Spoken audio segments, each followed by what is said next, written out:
and justice for all. Thank you.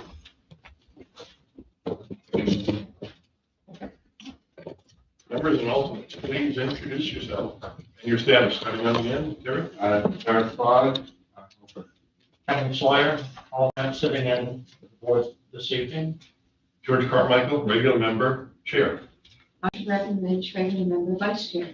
Ross Downs, regular member. Bill Stennerson, regular member. Steve Tono, alternate.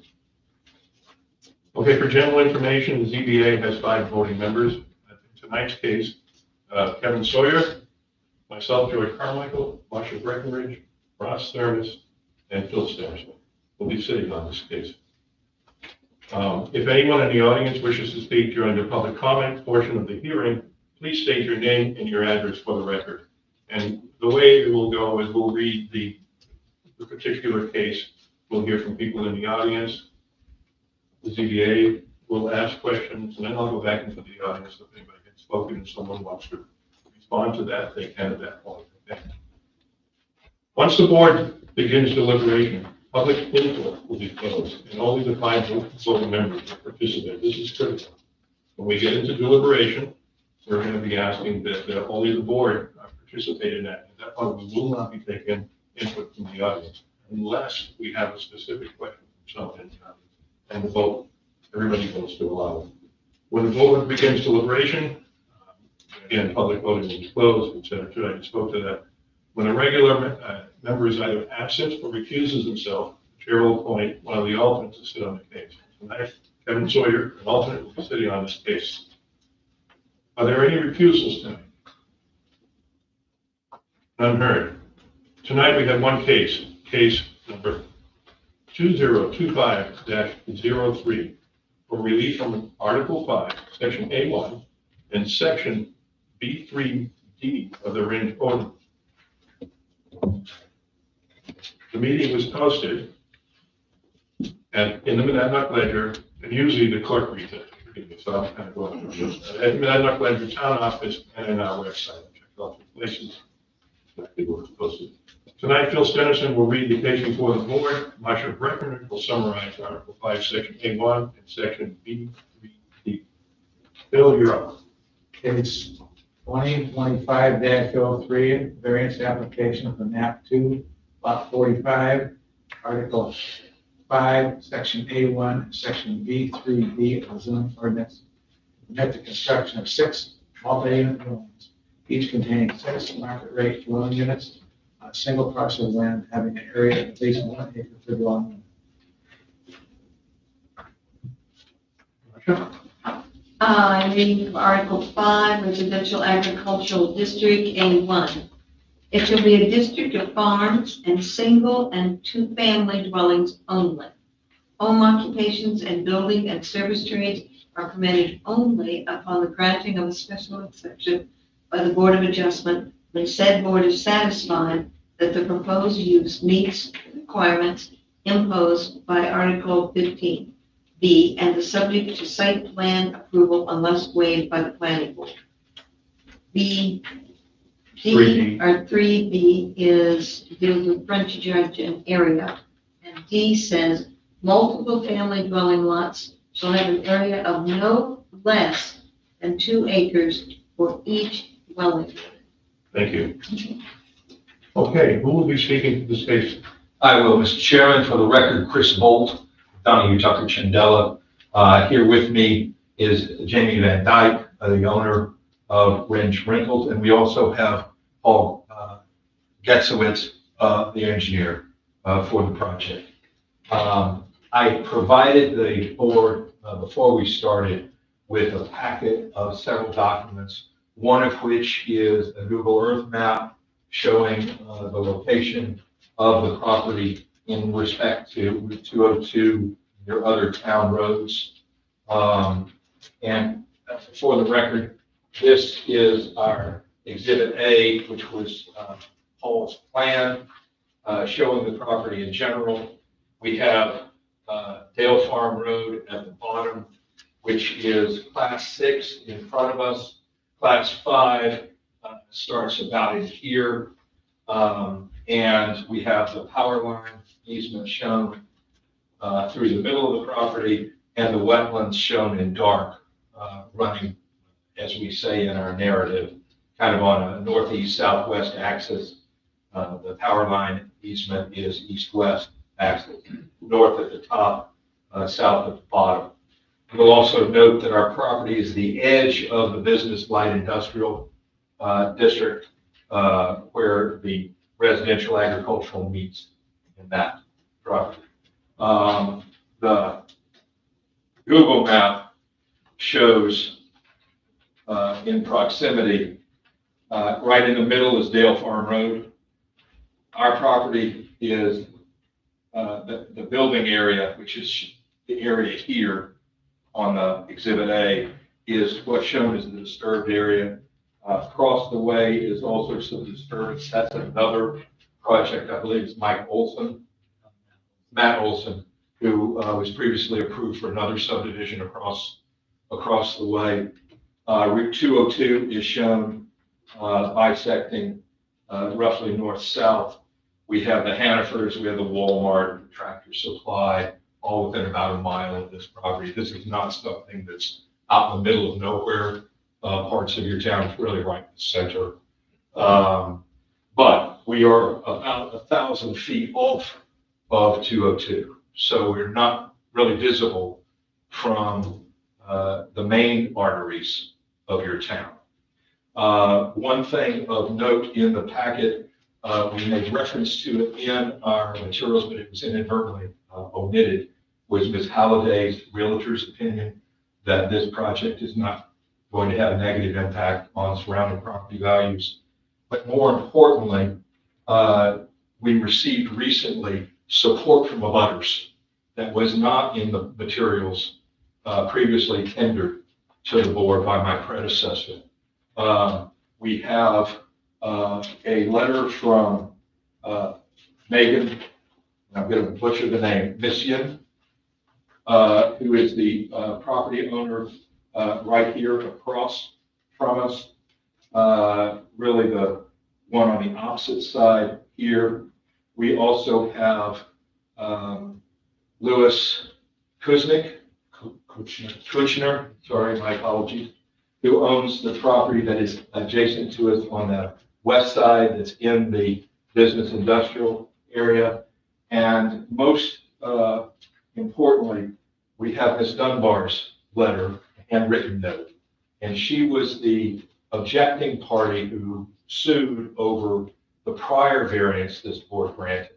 So she is now on board with this project, which I think is a very important aspect to stress to you. Remember, this project has previously obtained the special exception needed for the multifamily and the frontage variance. We are here for the unit number issue with the acreage. So the two passages that the vice chair read are the ones we are here for. And those are variances, special exceptions, as you may know, I know you know. That's an allowed use if you meet the checklist. The variance is I have to meet the 5 statutory criteria to gain that variance. And that's why I give you the express narrative that I've given you explaining how we meet those 5 criteria. I won't read it. I'll go through it, however, to make sure you have any specific questions, I can address them for you. The first is obviously the requested variance is not contrary to the public interest. And our court cases have told us we look to, does this unduly and in a marked degree conflict with the stated purposes of your zoning ordinance or those provisions that we're seeking the variance from? And here you have, like many towns, a general statement of how many acres per dwelling unit, but there is not a specific purpose that is stated as to the why. So we go back to general purposes of why do zoning ordinance have whatever their criteria is. And it's generally health, safety, and welfare type of issues, character of neighborhood type of issues. And in some ways, you don't want to plop when I give the lectures with Matt at the OAP or the MA lecture series, my example is always you're putting a convenience store in the middle of a residential zone where nothing else is around. That's a very big change to the neighborhood. Here, putting the multifamily buildings in a residential zone is still a residential use, and more importantly, we've previously gotten the approval for the multifamily on that location. In fact, for more buildings, but fewer units. We were 7 units at 28, 27 numbers when we were approved previously. Unfortunately, COVID hit, finances changed, and we are much like the Malachi Glen situation, case law concerning a self-storage unit facility over in Chichester. You've come back after a bust, and you've got different financial conditions that you're having to come through. So we're needing to come back and ask for the 6 buildings with 6 units on, frankly, a smaller footprint of the lot, so that it is in this confined area, which is already disturbed, as you can see on the Google map. And it will have appropriate wells, it will have appropriate septic system as approved by DES, but we first need to come through your gate again for these variances. So will this be contrary to the public interest? The court tells us we look at a couple types of things. Is it going to change the character of the neighborhood? Here, character is basically undeveloped. You've got a wood yard and kind of semi-construction storage there on this portion of the Class 6. We have previously agreed to work with the town on making sure that Dale Road doesn't become a through way, because at that time, that's what the planning board desired. And there is a way of, with the town approval, basically making a block at our side of Class 6, Class 5 breakpoint, but still allowing, we'll be working with that developer on the other side, how they're wanting to come in and out of their property. So that's not a change of the neighborhood per se. We also look, is there going to be a health, safety, and welfare issue created by our project? And the answer there is no. We're a residential use in a residential zone. We have abundant acreage for both buffer zones, septic system, wells. And it is one of those scenarios where, again, we have part of the approvals already. We just don't have these final 2 pieces of the puzzle. The second criteria is the spirit of the ordinance is observed. Our case law says, and this is on page 4 of my narrative if you're following along, the case law says you look at the first prong and the second prong together using the same criteria. Unduly and unmarked degree of flipping, will it involve a substantial change to the neighborhood that's contrary to the zoning ordinance, and will it be a health, safety, and welfare issue? So our same arguments apply to number 2 that apply to number 1. Third prong is substantial justice is done. And here it is a balancing test. You have to look, is there any benefit to the public as a result of the narrative that outweighs the loss to Mr. Van Dyke for not being able to use his property? It's the tension of property rights that we have in the state. We're a very strong property rights state. And so that it is one where, okay, what is the purpose, what is the benefit to the public of a denial? And here we would argue there is none. Your community needs housing. You have obviously We have parts of the approvals already, so the multifamily use is, for this case, allowed. And we have the frontage issue already allowed. We're working with the town for the upgrade to the road, the way they want it done, so that there's better emergency access to that quadrant of the town, including the folks on the other side. So it's one where there is no benefit to the public of the denial. And I need to remind the board that the mere fact that I'm asking for a variance from a provision that's in your zoning ordinance is not a valid reason for saying, using a denial. That's the Harborside case that's there that I cite to you.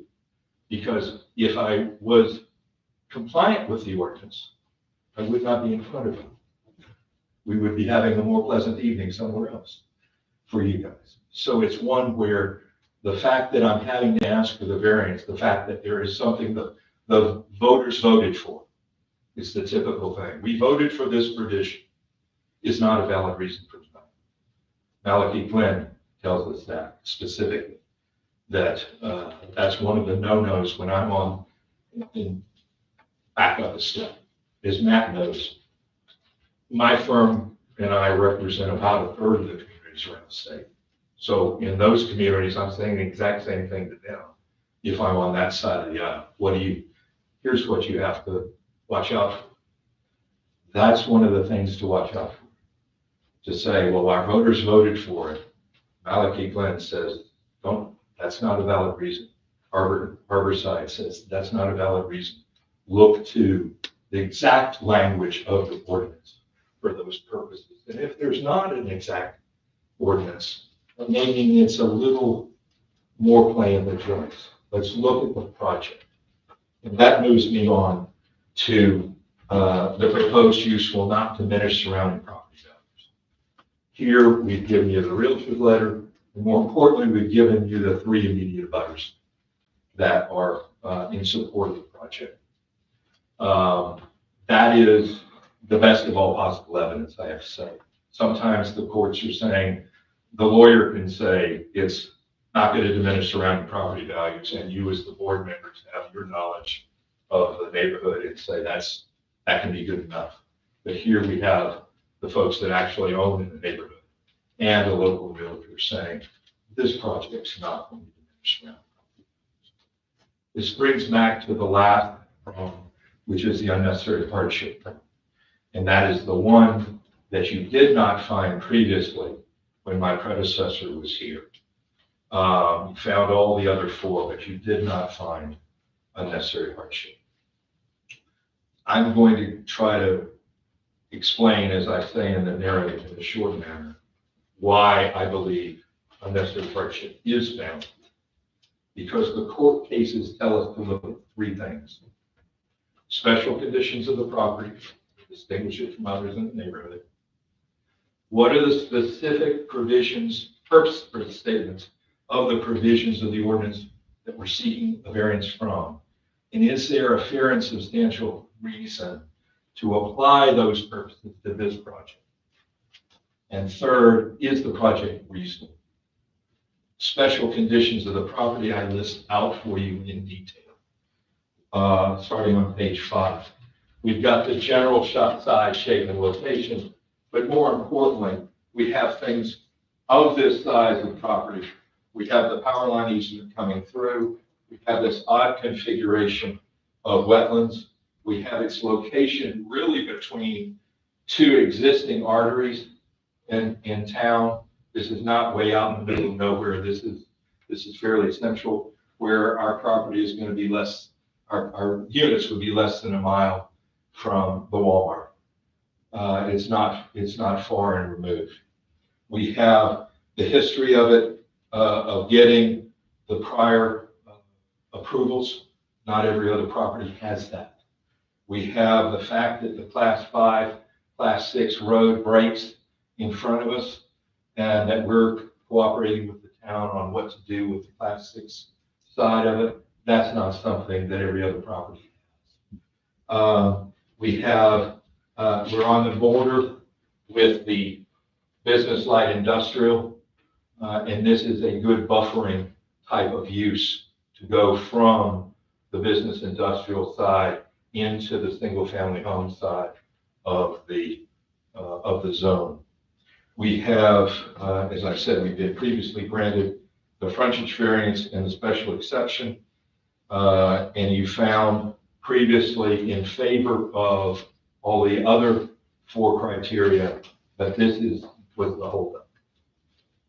When you look also on page 6 of my narrative, all of the reasons why I think those special conditions, combined with the actual language that you have in the ordinance, show that there is not a fair and substantial relationship between your 2-acre requirement and 1 dwelling unit per lot applying to this property. This is something that is in a place where it makes sense to redevelop, but it's not going to be a place for single family homes because you've got the wetlands, you've got the power line. It's not going to be efficient for, that's why the other single family home lot is on the opposite side of the road, which doesn't have the wetlands and doesn't have the power line. So it makes sense. And is this project reasonable? There, the case law, going back to Vision, was if it's allowed in your zone, it is deemed reasonable. And here, the multifamily is allowed in this zone, and we have previously gotten the special exception to solidify that. So it is one where, under the case law, I would argue to you, it is deemed reasonable because we have the previous approvals. It is also reasonable for this quadrant of property in its separation from the Class 5 section of development and its 2 most adjacent single-family home residences being supportive of the project. That is a special condition also. So I believe we meet all 5 criteria. We're asking you to grant the variances based on the narrative. So your findings of fact can plagiarize at will if you wish to express your rationale for an approval. But I'm here to answer any questions you may have. I saw the vice chair writing vigorously at times, so I'm happy to answer the English professor's questions as best I may. I'm not an Nor am I, and that's why I have one here, if you have any technical questions. I do want to make a comment on your previous variance. You keep repeating that you do have a previous variance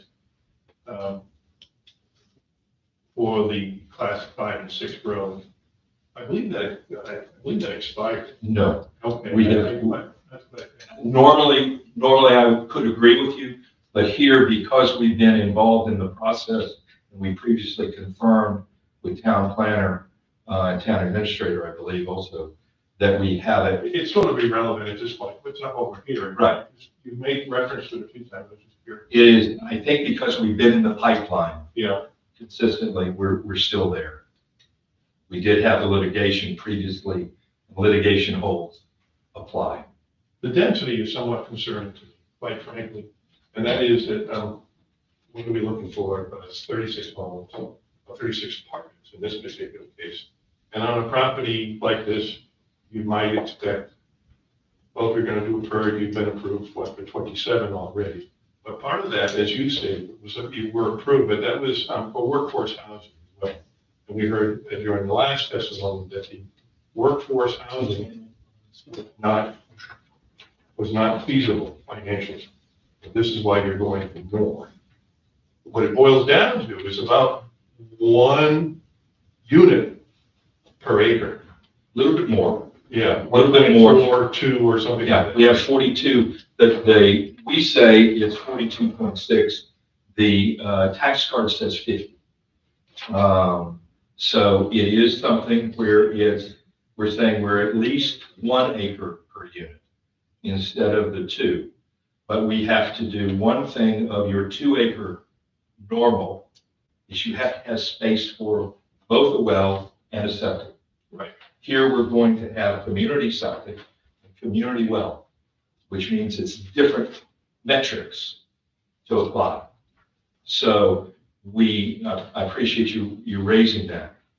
We believe we actually meet what you want in the acreage because of the normal rationale for a 2-acre lot, which, as you know, the Committee of the 400 under the Golden Dome in Concord are tinkering with immensely right now on whether things like that even apply. Well, they certainly said last week that 2 acres seemed to be reasonable for properties like this. And 1 acre should have water and sewage. I think that's what they were going. But I think that's also irrelevant. My other question, my last question is in regards to the PERD. Why didn't you apply for a PERD here? Is it because it's more expensive? You have to have individual homes, and you have to have. Well, if I understand your question correctly, why aren't we asking for single-family homes? Right. Throughout? That right there, Well, that wetland right there, we cross wetlands all the time. but then you can't do anything under here, under the power line easements. Well, I have But- the easement. I printed it. It says you can go under it. I can go under it, but what that means is you have certain setbacks, you have certain expenses associated with that. And you also have a certain still stigma associated with a major power line easement. We saw that in the Northern Pass case. So that it's one where cost versus benefit, I think you have an increased amount of cost to try to cross not only 1, but 2 wetlands. We have an example, in fact, as you point out, right across the street from us, where Mr. Halliday came in and put in for individual homes with the. But he doesn't have this, He and he had doesn't a lot have, of wetlands on that property, and maybe not to that extent. not to that extent is my understanding, Chair. I think it really is apples and oranges. Is there a reason why you're not? It's financial. I think the uniqueness of the property is creating that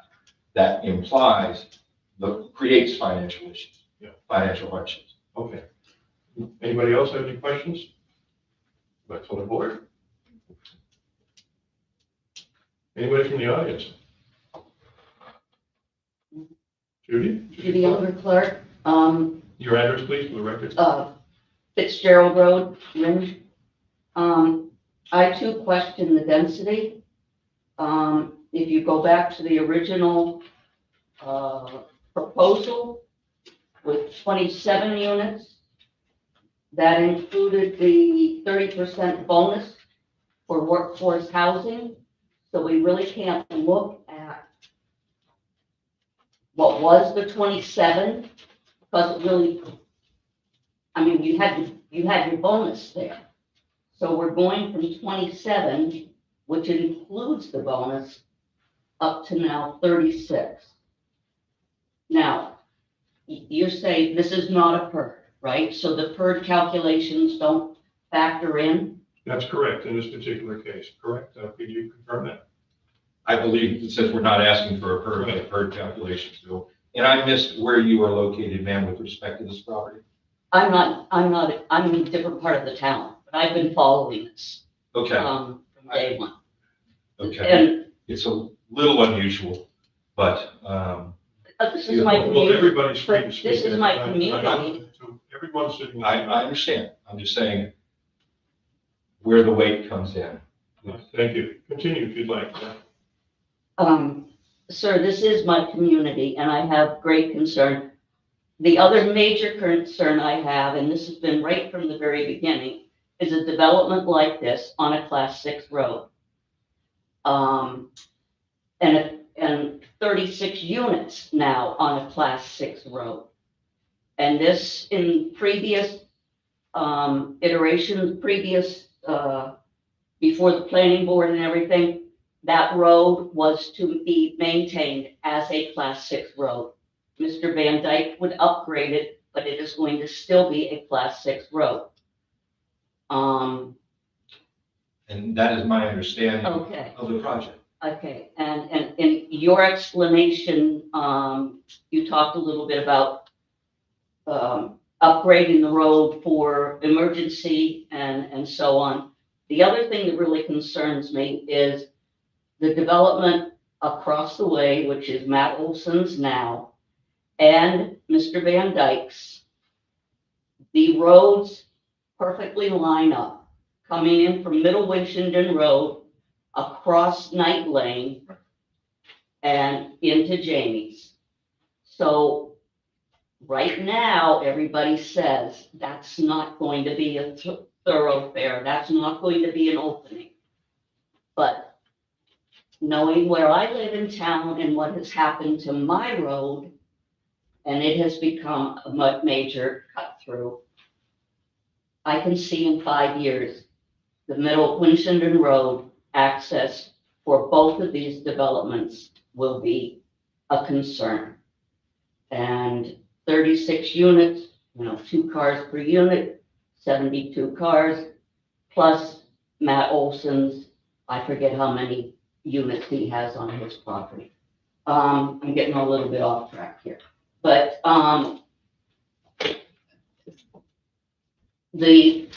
now, yes, this is not a PERD, but by our PERD standards, you would take the total number of acreage, which from my research on this, I thought it was 40. 40 divided by 1.5 acres. I didn't write this out. I can't do it in my head right now. But the number of units at 36 is much greater than what we would be allowing if this were a PERD. So this density is greater. And is this why they're not going for a PERD? So these calculations in our standards, the density on this is greater than if that were to be developed as a PERD. That is a statement of the obvious, ma'am. And I don't dispute that. Okay? What I do say, Hang on 1 second, okay? Let me My just fault. make sure that she's done. But my apologies, but she was. the density in that area, I heard him say they're going to have one major septic system. And did I hear you say only one well? Yeah, and it's actually gonna be a public water supply. It has to meet the standards of DES for a community water system. Anytime you have a system serving more than 25 people, forget about units, 25 people, you have to have a community water system. So that is the highest standard. It's the same standard that the town has to meet if it was having a town system. So the community water system and the community septic system, whether I believe we're expecting one leach field. DES may say we want 3. We don't know yet. But it is definitely one where it has to meet DES standards that are very high for this property and this number of units. So that safety factor is there for the town. And a water system of that size, if it's going to be a public water system, how is that going to affect the area properties? I know there was testing done on the previous well for the landowners, the abutting landowners. So you're going to have to do all new testing for another water system? I will let the technical engineer answer that question if I may. Is that a question you want answered? I think it's an important question. Okay, sure. Yeah, no, the well has been approved. We went through the state. We had to do the pre-application, the drawdown testing done by other consultants. And then we had to go back to the state with those results. And then we had to get approval on the design. So the well is good for X number of gallons per minute. And we have to build on this site a separate little building, maybe not so little, with storage in it. So the water is going to be stored in there to provide the necessary flow for the, the pumps and everything else too, for the project. So the withdrawal from the ground will not change. The storage, going from 27 to 36, right now, I think we have 4 proposed polyethylene tanks in there. We're going to have to make, maybe 2 more. But the state has reviewed and approved this, and when we make changes to it, they're going to have the septic system has all been approved, but we're going to have to submit revisions and get new approvals on that. And we'll have to submit the changes to the water system to the DES water also. And that's, I might add too, that's not something that the CBA typically gets involved in, just for the record. But, okay. Any other questions, Judy? I just want to state once again, I think the density is pretty great. Thank you. You had started to speak. Go ahead. My apologies for interrupting. One of the things that she raised was the road changing. We're not in charge of the road other than being maintained, to change its status, is what I'm saying. We are in charge of maintaining it, rebuilding it to the degree that the selectmen wish. It is the elected selectmen that would have to make the decision, possibly even the town meeting. They would have to make the decision of changing the status from class 6 to class 5. So that's beyond our control, but we do know that as part of this development, Mr. Van Dyke is rebuilding that road. Mr. Van Dyke's, or his successors, if there are any, will be maintaining that section of the road. And that frankly will be a benefit to other people that are already using that class 6 road. So it is one where I think that's a positive for the community in you considering in that balancing test. Is there something that outweighs the negative to my client? There's actually a positive by approving this, because this road is upgraded to what the town is asking for without the town's nickel. Thank you. Anybody else? Go ahead. State your name and your address, please. Jim Chrysler, Main Street Ranch. My question, Mr. Chairman, is in creating a public water supply and public sewer treatment system, handling system, who will maintain that facility? That's a good question. Why don't we direct that Sure. to the attorney? The property owner, these are, multifamily units. I would expect there to be a overall property owner that is charged with that. And that is something that my recollection, confirm me if I'm wrong, this goes through now to the planning board if you approve. And those are where the details of, is it a homeowner association? Is it a single unit owner? Those kinds of things, who's in charge gets actually documented. But it is one where the system is not maintained by anyone other than the property owner. It's not the town. And by reference to it being a public system, that's the name DES puts on it. It's not owned by the public, it's not accessible to the public, but it's called a public or community water system, a community septic system for that community, the community of these units only. I hope that answered your question. Yes, ma'am. As an educator, I have a real question about this. It says on the information you sent us, I'm referring to page 6. It says property, given all these units, will increase the town's tax base while resulting in a modest demand on town resources. That's a lot of housing. I'd like to know what data was compiled. We just cut over $3 million from the school budget. What data do you have to show it will be a modest on education resources? I'm not sure I was necessarily including all education resources, but it's one where you need housing for workers.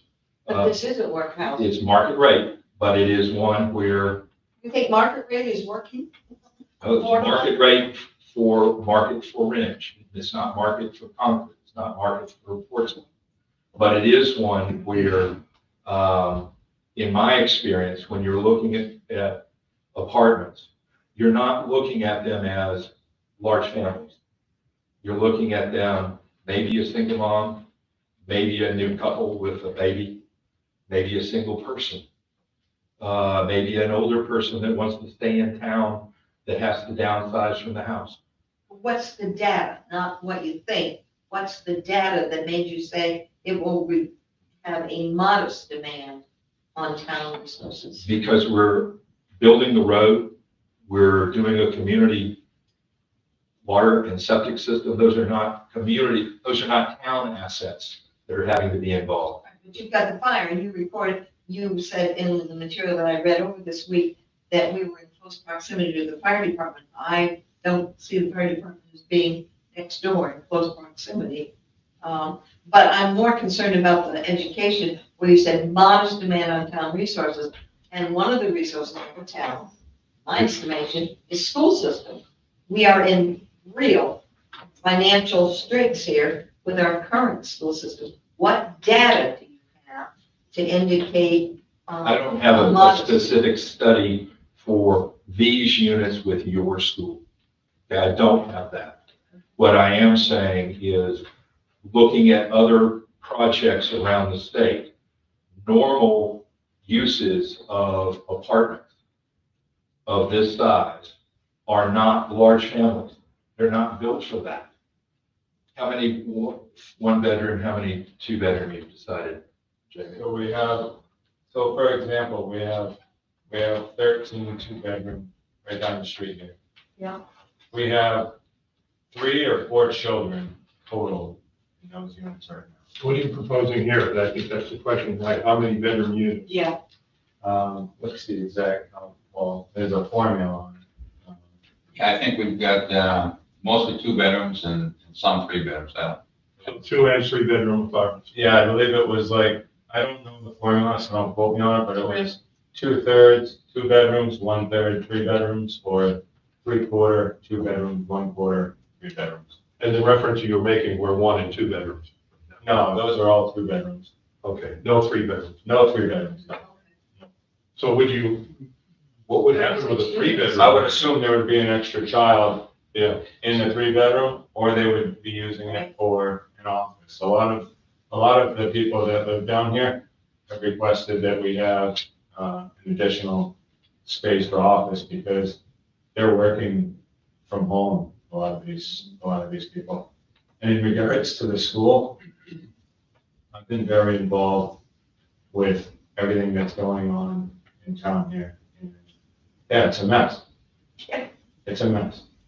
And one thing that I would like to say is that this town has not brought in enough commercial development in general along our 202 corridor to help support our taxes. So it's all falling on us, the homeowners. But that's a separate issue in terms of what this development would do. I mean, I'm not disagreeing with you. But I'm just saying that this development is going to bring in $130,000, $140,000 to your tax base. It's going to add But it's that to not your work, tax base. it's not affordable housing. It's not affordable housing in the definition of affordable housing. But if you go and look at it, they're at $2,200 a month, that is very affordable.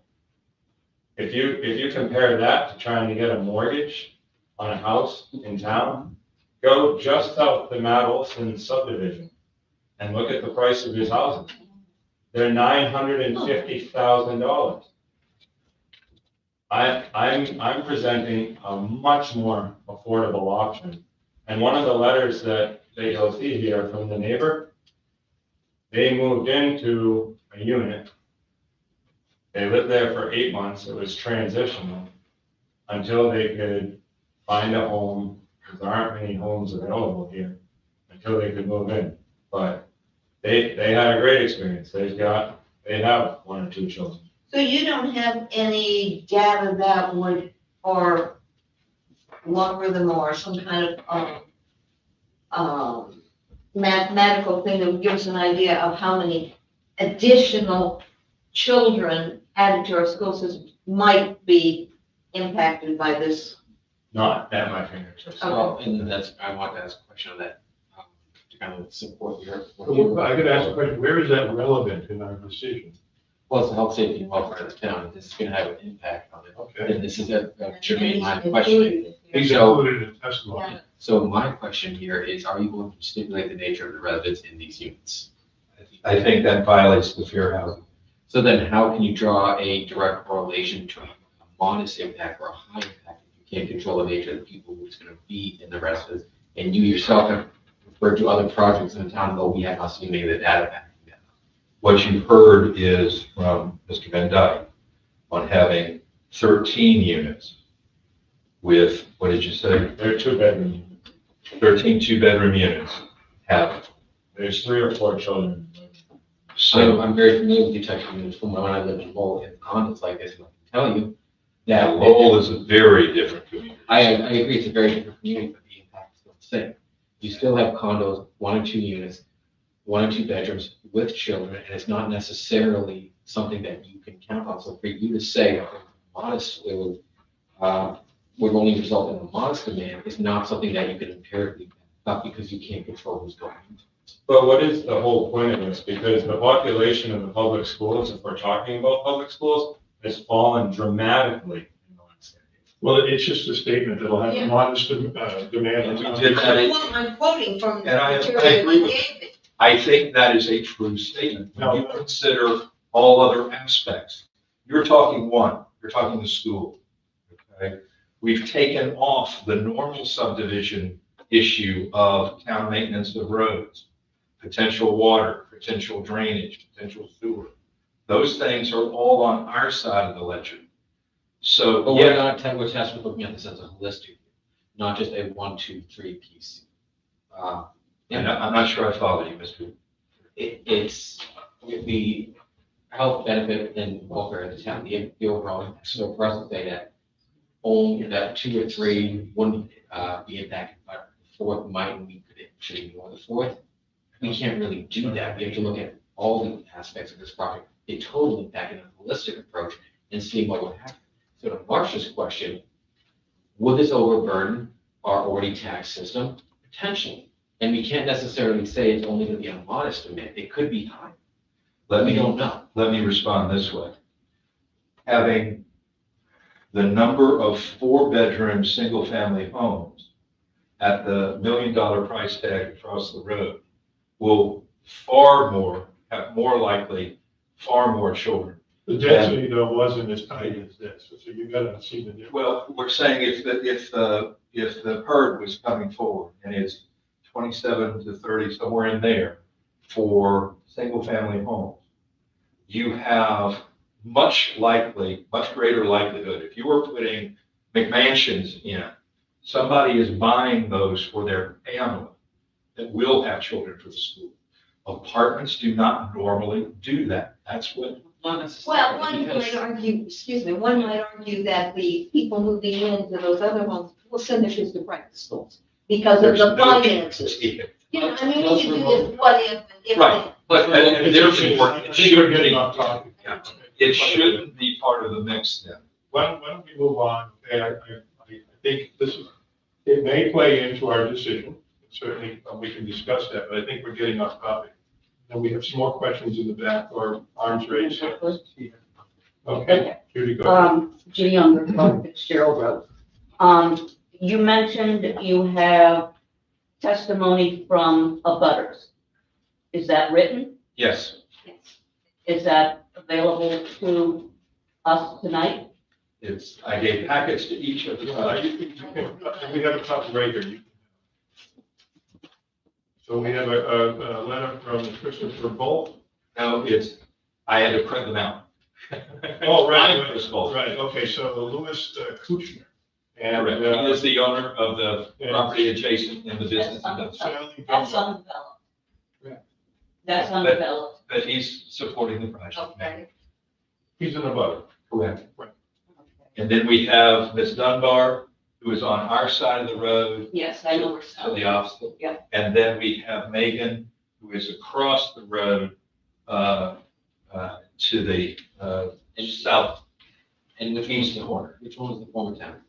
That was, Megan, the one that's right across from the project on Dale Farm. Yeah, she has the longest, and it goes front and back on that page. Okay, was there any other questions? No, just. Are there any other questions? People in the audience? Any other comments? I'd like to just make a couple of comments. Say your name and your address, just for the record. Oh, yeah. I'm Jameson Van Dyke, and it's 252 Goddard Road, Ridge. So this project I've been working on for 7-8 years now. Bought the property back, I think, in 2015 or 16, and have, times have changed as we've moved along, and the economy's changed a lot, as it does. And at this point in time, our area, our state, very much so needs housing. And I think that this particular housing here has been very efficient and very effective. The reason why I'm trying to model what I have down here at the bottom of the hill is because it's been very successful. We've had great tenants, very, very few police calls, if any. When we talk about workforce living there, I have police officers. I have teachers that live there. I have grad students that live there. I have employees that live there. One of my estimators lives right above our office. I have a place for housing in a town that has become very unaffordable. And, when we were growing up, I'm from a family of 7 kids. My dad used to buy up a lot of land in town and develop a lot of it. And he gave each one of us kids, he wanted us all to live in the same area. And a lot of us still live on Goddard Road. And it was a nice family setting, nice family town, growing up with a lot of your children. And I can't now go around town and find land like that anymore to do that. It's very limited, and for this town to continue to grow and to continue maintaining the budgets that keep growing with the school systems, with the police force, with everything, we as a town have to continue to grow. And I strongly believe that 202 corridor, which this is right off of, it's not going to be the town roadway committee or roadway guys maintaining this. It'll be me, and the streets that it flows out onto will be the state. And so to provide housing that's just over the border, it's right near all the shopping. The reason I increased the density to what I did is to make the job, to allow this to allow, honestly. So they allow the what? To allow it to pencil out for the banks. And But these are rental properties. How does the bank get involved? Financing the construction. Oh, the construction. the construction finance, Yeah. But you had said that you were looking for, you need affordable. And And I consider this affordable. you do? I do. Market rate, affordable? 30% more affordable than a mortgage on a house. Yeah. And I submitted that document in the last go. And in Boston, rentals are 50% more affordable. And can you just, for the record, the last time you spoke, you said, well, why don't you go, low income housing or more affordable housing? As you had suggested you were going to do with the 27 units that you had originally proposed. Because I did that. We had the only 2 workforce housing units in town. And they're a disaster. I have drug addicts, that have been coming and going that live there. I just had a fire in one 3 weeks ago over there at the fire department. Those two, Where are you talking about? I'm sorry. over at Robert's Landing, the ranch style units with the garages. Those two units are so difficult to rent out to the right tenant. So it ends up being a boyfriend-girlfriend situation. The girlfriend gets approved and the boyfriend comes and lives with her. It's a lot of one parent homes, and they've been terrible situations over there. Those are our only two problematic units out of 38 units in town. Thank you. And the town itself has discontinued workforce housing because the planning board, the town itself it hasn't worked for them. So it's changed since when I first brought it around. All set. Also, so. Does anybody else have any other comments? Any other questions for me? Well, there's a hand raised here in the back, and I think one from you too. No? No. Okay. Jim Kreitzer, Main Street. So, I've been watching a lot of this as a citizen. If you had to pick a space in town to build a place like this would be an ideal location, all things considered. Because of its location, access to a main roadway, as in the case of 202, so that the traffic could be somewhat controlled. The impact to abutters, even though they've all supported that, is fine. Probably the people on Dale Farm Road might have an objection, they have in the past. But the key item there is to separate Knight Road from Dale Farm Road. Because, and then it's the same thing that came up with Matt Olson's development, is to control the traffic to the main access roads, not the minor access roads. Impact the town, there'll always be an impact to the town. There's no question about that. And I agree with the applicant that the town has to grow its base in order to support increasing expenses. The trick is to have the base paying for the increase. And that has been a problem. Changing it from workforce to the proposal of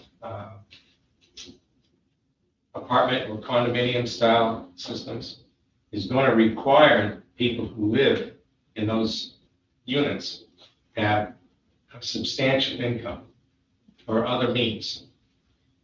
Generally speaking, that's advantageous to the town. End of statement. Thank you. Any other questions from anybody in the audience? Anybody on the board? Let's see, let's move on here. Notes.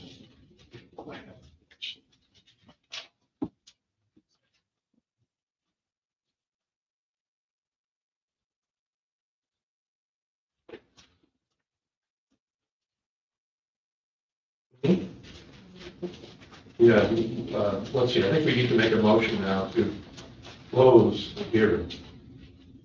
We have a motion to close the hearing. I make a motion to close the hearing. Do I have a second? Second. All in favor? Aye. Aye, unanimous, 5-0.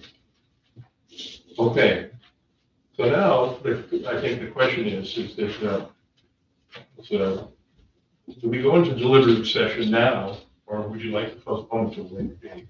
Or time date? And I'm suggesting that we take a moment to kind of go over everything here and deliberate this at a different date. That's my motion. I would like to talk that back in here. Excuse me?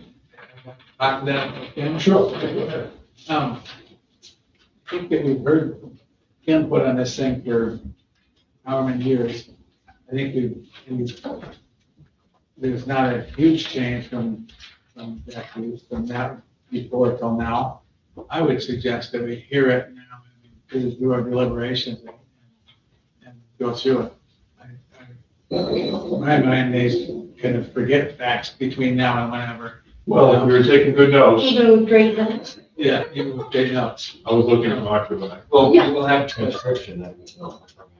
Right, but I mean, to go back and rehash it again. Well, To here, me, I hear what you're saying, but here's what we know, okay, in meeting with our attorney tonight.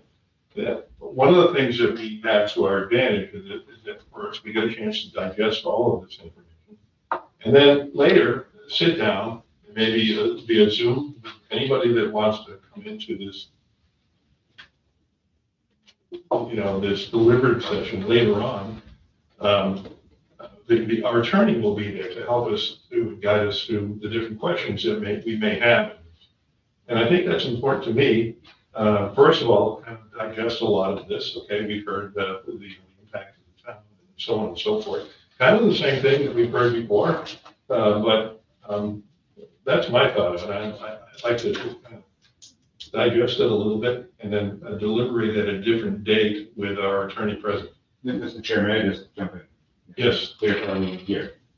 Deliberation is in public session here. Right.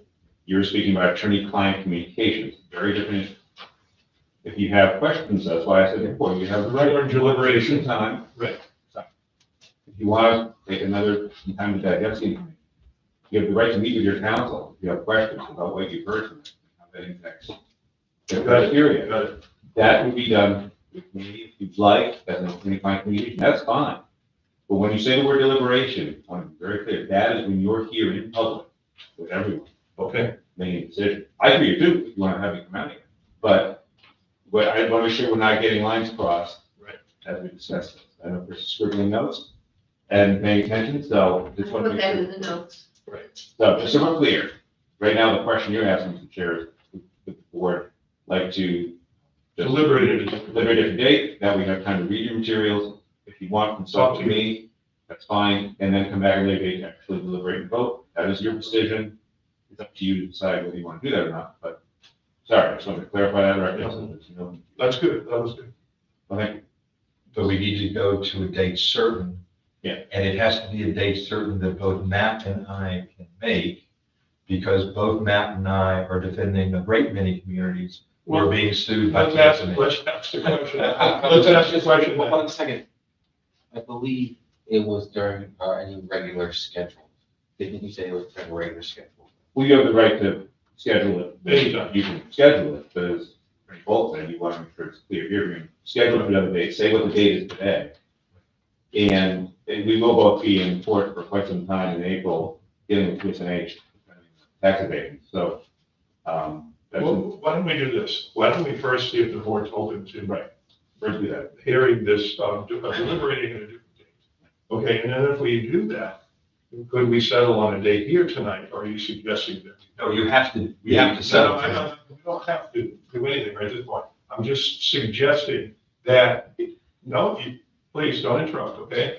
I'm just asking a question, that's all I'm asking. So if we decide to deliberate at a different date, can we tonight, between the two of you, come up with that date? And I'm saying, yes, in fact, you have to, is my statement. The continuance has to be to a date certain. I understand during that, that. I understand. That's all I was But saying. but if you can't make a decision tonight as to what date, I would make the decision. Yeah, okay, that was my point. first step is, that's the will of the board, to come back on the day. Exactly. Is that So what that's my motion, is to go into the session at a different date. Mark, anybody else I'm open to? I would just like to take an informal consensus. I know what people think, so I'd like to know Yeah, what other people on the board think I about. like the idea of the session later on. Okay, Let's digest what we've heard tonight, okay. a lot of good presentations, a lot of compelling information. Let's sit back and week, whatever. Something reasonable, 2 weeks, 3 weeks, whatever, and we work out. Again, hang on. Yep. So, and we would be sitting, so would be sitting on that, so you're saying, let's wait. George, you're saying, let's wait. Let's wait. I'm saying, let's wait. Phil, on any other case, I'd probably be with you. If it's like a deck, 1 foot with an encroachment, a shed or something, I think the nature of this project to impact the town for us to jump into at this moment. So I would decide. One vote, man. No, I understand, but I also respect your position, and I want to show position in the board. So I'm gonna be, of the mind that we defer this to a later date. So that's all 5 of us who would be in. Well, then we have to make a motion, right? And so the motion should include a date and time specific. And then we're gonna come up with that. Yeah, I think, well, Chris and I both are essentially out until April 28th. 28th is the purported last day of Before the last trial, day. but Judge St. Hilaire said, you may go a little longer. It's like, So it may make May sense 1st. to creep into May. yeah. But I don't know, if we can hook it up with your normal, regular schedule. Which The regular schedule is the end of May, which cuts us tight as It far would be as. the 27th. It'd be the 22nd, Meeting. would be our fourth Or Tuesday is the Tuesday 22nd. in No, April. it's the That'd be 27th. It's a Tuesday or Wednesday. Let's be cognizant of the fact that this was submitted on a certain day. Yep. And we have 3 months, right? Yeah, we have the 90-day rule, yeah. It's the 4th Tuesday of every month, so the 4th Tuesday of It's the May 22nd. is the 27th. Too late. I'd like to do it sooner if we could. Yeah, I mean, May 29th, You're not talking, looking at. theoretically, we're done, and oh, April 20th. April 29th. Yeah, April 20th. Yeah, So why don't we do it the first week in May? well, that would bring us to, sorry, the first full week, or because the week starts. You name it. We'll try to make it work. We'll see if it fits. May 7th, May 6th, or May 1st. April first is on a Thursday. Yeah, May 1 would work for me. That's a Thursday, which is an odd night for you. Do you have Yeah. other board using this room If that is the case, we can hold it elsewhere? at the town hall, right, at the town. How's that gonna What work? do you want to call that? The church? Yeah, town hall, thank you. My client's not available on the 1st. Is the 6th available? That's Which is fine. It's a Tuesday. It's a Tuesday, Yeah. so you're back closer to a It's regular. usually planning board. That's planned. That's usually planning board. Or any time that week. Well, let's look at May, okay? So you said originally what? It did not work. May 1st. Yeah, so we're now looking at the 5th through the 9th. How about the 7th? 7th would work on my end. 7th, Is that a selectman? 7th Tom. Wednesday looks good to me. Okay, 7 o'clock. 7th be okay. Are you looking at the calendar? I don't see anything on the 1st, What about the We're 7th? looking at the 7th. When's selectmen meeting. selectman on Wednesday? How about the Tuesday, the 6th, Tom? What do you see? I think I have conflict. Well, that won't work. Okay, so that's not going to work for you. And then what about a day later, the 8th, The 8th. Thursday, the 8th? I am booked already. How about Friday, the 9th? I think I'm going. I can make that work. Conflict on my end, but Friday, how about Monday, the 12th? We go yes. But Monday the 12th. Conservation Commission, 6:30. I can make What? it but work. can you meet somewhere On the else? 12th. I mean, You know, you can have a board meeting, as long as you're not. that's conservation, we could be. And Well, let's see. January. If the Conservation Commission is meeting on that day, they have the room. Right, We would have to meet at the town hall. that's something everyone. I want to state the obvious, but we're all here now. What? I want to state the obvious, but we're all here now. Go to town hall. You're starting to make It's also- I can also talk to the Conservation Commission. Yeah, whatever. I mean, yeah. So why don't we do 7th again on the 12, 12th in the town hall? in the town hall for now, unless that changes. Okay. On the 12th of May. Yeah, now let me ask you Yes, a question, Tom, what's the 13th look like? Pardon? May 13th is, if we move it a day, is that gonna be okay with everybody? 13th would be better for me.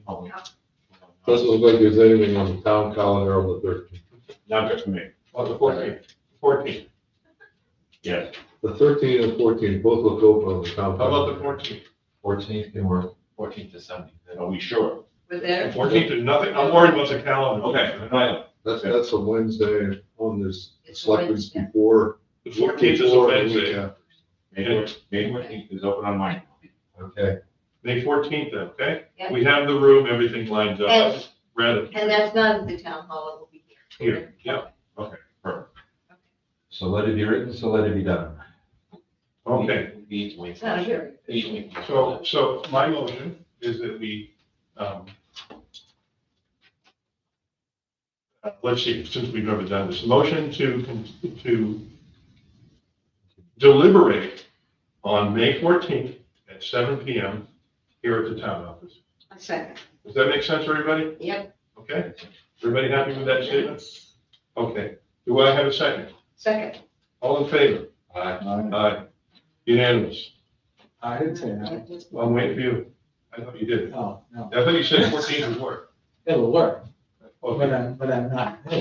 okay. 4-1. There you go. Thank you. Thank you for your time. Yes. So May 14th, it's That's 7. Same time, it's like, Yeah. Same shape. And we're still within that. yeah, we're all in there, yeah. Okay. Okay. Thank you, everybody. Very nice presentation. Thank you. Yeah. Thanks, sir. I'm not making fun. No. I'm so glad I am. I see. It's, yeah. Well, I should show you my tax bill. I snuck in just under the wire. December 2021 is when Okay, so we have other stuff on our. Okay, and that went on. Yeah, so, everybody all set now? Yeah, I'm gonna get $80. No further discussion. Well, thank you very much. Thanks for. Oh, yeah, of course, we'll see you all. Yeah. Have a safe ride home. Thank you. Well, I don't know what it's doing. Get up with your next truck. You did that, that later. Now, and yeah, we'll. Yeah, we will. I would have noticed those things at one time. We do prior to this. Yeah, in person, but. Yeah. Yeah. Maybe 6 PM. Yeah, we'll chat. All right. Okay. All right, so other, down at the end, I just had, we can get out of here real quick, okay? So other business that may come before the board, the first meeting that the board comes together on after the elections, we have to select new officers. So we have to now elect the chair and the vice chair over again. I nominate George, I nominate Marcia for vice. Do I have a second? Well, one at a time. You second it? Make it quick. So, Peter seconded, all in favor? Aye. Unanimous, okay. Other than that, Welcome back. other than that, are there any other issues or questions or concerns? I thought we had a meeting just a month, a couple of weeks. Isn't there something else from? Is there a case? I thought there was. There is. Yeah. A But regular. this is the first hearing that the board has come together on after the election. That's what the rules of procedures say. Not the first scheduled hearing, this is the first hearing. I'm just following our rules of procedure. Do we have a secretary anymore? Well, Oh. I can speak to that, okay? So, this fellow that we have, I mean, this is an open meeting, I want to say, isn't working. So, and so with that said, Tommy did make it tonight. And I'll tell you, in his defense, he lives in Milford. However, this would have been. Hang on, let me finish, okay? Please, let me finish. In his defense, he was working at Franklin Pierce College, and he thought that this would be a good extra income for him on his way home. Turns out he got let go at Franklin Pierce, And he's trying to make this work, but it's very clear to me, and I think after I speak to him, he'll sign a little bit of relief if I kind of say to him, this isn't working. Knowing that, I had reached out to Amanda Nardini, I'm not pronouncing her last name. She's been, Nardini, thank you. She has been here before. Remember, she had done some work for us in the past. I thought she did a fantastic job. However, she said that she couldn't start until, well, at the end of April. So Well, that's close enough. She was here, she was engaged, and she did a job, so I was like, bring Amanda back, and I'll finish it. Well, that's my question. So is everybody okay with having Amanda back? Is our regular secretary? Yeah, but anybody. Oh, wait, do you want to try? Is that what it is? Come on, you He can't know read what? his writing. you're hired. Oh, yeah, I know. I cannot read my own. No, Amanda is also the secretary. yes, she does a great job for them as well. So that's a recommendation. She knows how to do Yeah. it. No, she's worked for us before, her meeting minutes were fantastic. Yeah, and So what you're saying is she has experience in town and in. And she seems not to be able to. so Amanda, That's a good reference. Amanda, you'll probably see her at the end of this month, okay? And other than that, we have a motion to adjourn. I'll motion you adjourn. Second. All in favor? Aye. Great. So, you took that, I took that. You type it up, send it to me, I'll print it, sign it, see George, and then we'll please that. Yeah. Jennifer Jennifer Mom is back in generation. Yellow. Stay awake and watch it.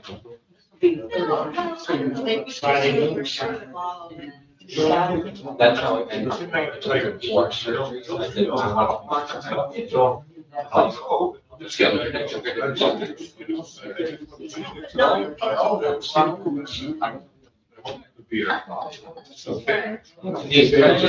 Okay. You're done. What? You can shut it off? Well, no, that's Thursday.